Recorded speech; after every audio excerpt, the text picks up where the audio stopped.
Jayakrishnan, Clara, Radha ആരും മറക്കില്ല ഈ മൂന്ന് കഥാപാത്രങ്ങൾ. പ്രണയം വിഷയമായി മലയാള സ്ക്രീനിൽ വന്ന മനോഹര സിനിമകളിലൊന്ന് തൂവാനത്തുമ്പികൾ. അതുകൊണ്ട് തന്നെ ആ സിനിമയോടും മലയാളികൾക്ക് എന്നും പ്രണയമാണ്. പ്രണയജോടി സങ്കല്പങ്ങളിൽ ജയകൃഷ്ണനെയും ക്ലാരയും ഇത്ര ദീർഘകാലം ഏറ്റെടുത്തതുപോലെ ഈ സിനിമയും പ്രേക്ഷകർ ഏറ്റെടുത്തിരുന്നു. പത്മരാജന്റെ സംവിധായക ജീവിതത്തിലെ ഒരു നാഴികക്കല്ല് തന്നെയായിരുന്നു ഈ സിനിമ. പ്രണയത്തിൽ മഴ ഇഴചേരുമ്പോൾ വല്ലാത്തൊരു അനുഭൂതിയാണെന്ന് പത്മരാജന്റെ തലമുറകൾ കാട്ടിക്കൊടുത്ത ആ വികാരത്തെ അതേ തീവ്രതയോടെ ജോൺസൺ മാഷിന്റെ സംഗീതത്തോടെയും ഈ സിനിമയിൽ നമുക്ക് കാണാൻ സാധിക്കും. ആദ്യം കണ്ട അതേ പുതുമയോടെ, ഒരുപക്ഷെ അതിലേറെ താല്പര്യത്തോടെയാണ് മലയാളികൾ തൂവാനത്തുമ്പികളെ ഓരോ തവണയും കണ്ടുകൊണ്ടിരിക്കുന്നത്. റിലീസ് ചെയ്ത സമയത്തെ തലമുറയിലെ ഭൂരിപക്ഷത്തിനും അതൊരു സാധാ സിനിമയായിരുന്നെങ്കിൽ പിന്നീട് വന്നവരാണ് തൂവാനത്തുമ്പികളെ ഏറ്റെടുത്ത ഒരു കൾട്ട് ചിത്രമാക്കി മാറ്റിയത്.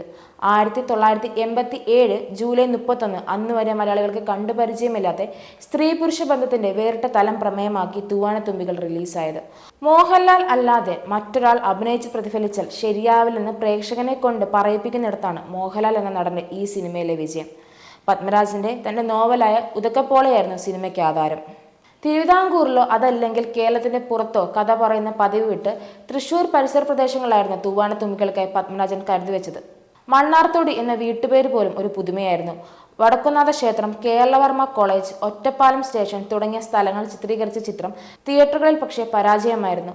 ആ വർഷത്തെ സിനിമാ അവാർഡുകളിലൊന്നും തൂവാനത്തുമ്പികൾ ഇടം പിടിച്ചില്ല. മഞ്ഞുപോലെ മായുന്ന, ഏതു നിമിഷവും തിരിച്ചു വരുന്ന, പെയ്തൊഴിഞ്ഞാലും ആർദ്രത ബാക്കി നിർത്തുന്ന തൂവാനത്തുമ്പികളെ പോലെ ക്ലാരയും ജയകൃഷ്ണനും തമ്മിലുള്ള പ്രണയ നിമിഷങ്ങൾ നമുക്ക് ഫീൽ ചെയ്യുന്നിടത്താണ് ആ ചിത്രത്തിൽ സംവിധായകൻ പത്മരാജൻ മോഹൻലാൽ എന്ന കഥാപാത്രത്തിന് നൽകിയ സംഭാവന.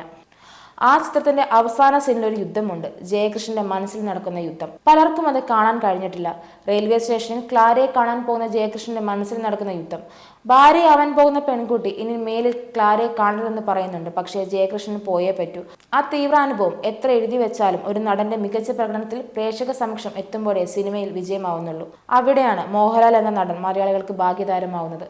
ക്ലാര എന്ന കഥാപാത്രത്തെ മനസ്സിലാക്കാൻ അത്ര എളുപ്പമല്ല. ഒരു മോശം സ്ത്രീയെന്നോ നല്ല പ്രണയിനിയെന്നോ ഫെമിനിസ്റ്റ് എന്നോ ജയകൃഷ്ണനെ രാധയ്ക്ക് പൂർണ്ണ മനസ്സോടെ വിട്ടുകൊടുത്ത വിശാല മനസ്കിയെന്നോ കാഴ്ചക്കാരന്റെ യുക്തി പോലെ എങ്ങനെ വേണമെങ്കിലും ക്ലാരയെ നമുക്ക് വിശേഷിപ്പിക്കാം. മനസ്സുറപ്പിന്റെ കാര്യത്തിൽ ജയകൃഷ്ണനെയും രാധയും കടത്തിവെട്ടും ക്ലാര. എടുത്ത പല തീരുമാനങ്ങളും സാഹചര്യങ്ങൾ കൊണ്ട് മാറ്റേണ്ടി വന്നവരാണ് ജയകൃഷ്ണനും രാധയും. ക്ലാര അങ്ങനെയല്ല. ഒരു തീരുമാനമെടുത്താൽ സ്നേഹത്തിനോ സഹതാപത്തിനോ ഒന്നിനും അത് മാറ്റാൻ സാധിക്കത്തില്ല. നേരിട്ടറിഞ്ഞ ജയകൃഷ്ണനെയും കേട്ടറിഞ്ഞ രാധയും ഒരേപോലെ ആഴത്തിൽ മനസ്സിലാക്കി തീരുമാനമുറപ്പിച്ചാണ് ക്ലാര. ജയകൃഷ്ണനെ കാണാൻ അവസാനമായി ക്ലാര വരുന്നത് അവസാന കൂടിക്കാഴ്ചയിൽ ക്ലാരയിലെ പ്രണയമാണോ മാതൃത്വമാണോ എടുത്തു കാണിക്കുന്നതെന്നും നമുക്ക് മനസ്സിലാക്കാൻ സാധിക്കത്തില്ല. ജയകൃഷ്ണനോടുള്ള പ്രണയവും കുഞ്ഞിനോടുള്ള വാത്സ്യവും ഒരേ ഫ്രെയിമിലാണ് പത്മരാജൻ പകർത്തിയിരിക്കുന്നത്. എന്തിലും ജയകൃഷ്ണനേക്കാൾ പക്വത കാണിക്കുന്ന ക്ലാര ആ ഷോട്ടിൽ കൂടെ പറക്കുന്ന തുമ്പിക്ക് മുകളിലാണ്. ക്ലൈമാക്സിൽ കുഞ്ഞിന്റെ അമ്മയെ നിലനിൽക്കുമ്പോൾ പോലും അത് ജയകൃഷ്ണന്റെ കുഞ്ഞല്ലേ എന്ന് ചിന്തിപ്പിക്കാൻ മാത്രം ഉത്തരമില്ലാത്ത ഒരുപാട് ചോദ്യങ്ങളുടെ രൂപമാണ് ക്ലാര. ആൺമേധാവിത്വത്തിന്റെ ലക്ഷണമൊത്തൊരു നായകനാണ് ജയകൃഷ്ണൻ. എന്നിട്ടും താനെടുത്ത അമിത സ്വാതന്ത്ര്യത്തിനെതിരെ തീവ്രമായി പ്രതികരിക്കുന്നുണ്ട്. ജയകൃഷ്ണന്റെ പ്രണയം രാധയോടായിരുന്നെങ്കിൽ ക്ലാരയോട് നിർവചിക്കാനാവാത്തൊരു ബന്ധമാണ് അയാൾക്ക്. ഒരു പാതി കൊണ്ട് ഒരാളെ പ്രണയിക്കുകയും മറ്റൊരു പാതി മറ്റൊരാളിൽ ആസക്തനാവുകയും ചെയ്യുന്ന ഒരു കഥാപാത്രം. കൊച്ചു വാശികൾ, കുറച്ച് അന്ധവിശ്വാസങ്ങൾ, കുഞ്ഞു ദുശീലങ്ങൾ ഇതൊക്കെ ചേർന്നാണ് ജയകൃഷ്ണനെങ്കിൽ നമുക്ക് അയാളോട് പ്രത്യേകമൊരു ഇഷ്ടം മാത്രമേ ഉള്ളൂ. ക്ലാരയും രാധയും അവരുടെ ജീവിതം സ്വന്തം തിരഞ്ഞെടുത്തുവെങ്കിൽ ഇവരുടെ രണ്ടുപേരുടെയും തീരുമാനങ്ങളിൽ ജയകൃഷ്ണന്റെ ജീവിതം മുന്നോട്ട് പോകുന്നത്. സ്വമനസ്സാല് മറ്റൊരുപാട് പേർക്ക് സ്വന്തമായ ക്ലാര ആദ്യം തോന്നിയ അതേ പ്രണയത്തോടെയാണ് അവസാനം വരെ ജയകൃഷ്ണൻ കാത്തിരിക്കുന്നത്.